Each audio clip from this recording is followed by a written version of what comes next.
आयतल कुर्सी की फजीलत। नंबर 1, जिस घर में आयतल कुर्सी पढ़ी जाए उस घर से शैतान निकल भागता है।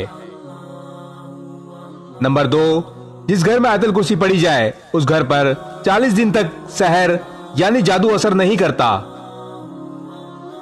नंबर 3, घर से निकलते वक्त आयतल कुर्सी पढ़ी जाए तो 70,000 फरिश्ते उसकी वापसी तक इसके लिए मगफरत की दुआ करते हैं। नंबर 4, जो शख्स फर्ज नमाज के बाद आयतल कुर्सी पढ़े उसे जन्नत में दाखिल होने से सिर्फ मौत ही रोक सकती है। नंबर 5, सोने से पहले आयतल कुर्सी पढ़ी जाए तो अल्लाह ताला की तरफ से एक मुहाफिज तुम्हारी हिफाजत करेगा। नंबर 6, आयतल कुर्सी की तिलावत से इंसान शैतानी हमलों से महफूज हो जाता है। नंबर 7, वजू के बाद आयतल कुर्सी पढ़ी जाए तो 70 दर्जात बुलंद हो जाते हैं। नंबर 8, जब घर में दाखिल होते वक्त आयतल कुर्सी पढ़ी जाए तो घर से मोहताजी दूर हो जाएगी।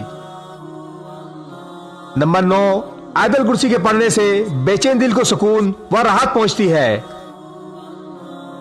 और नंबर 10, आयतल कुर्सी को इखलास के साथ पढ़ने से दीन व दुनिया के दोनों फायदे हासिल होते हैं। नबी करीम सल्लल्लाहु अलैहि वसल्लम ने आयतल कुर्सी को कुरान पाक की अजीम तरीन आयत भी करार दिया और तमाम आयत कुरानी की सरदार भी है। अल्लाह ताला हम सबको कुरान पाक की हर आयत की फयूज व बरकत समेटने की तौफीक अता फरमाए, आमीन।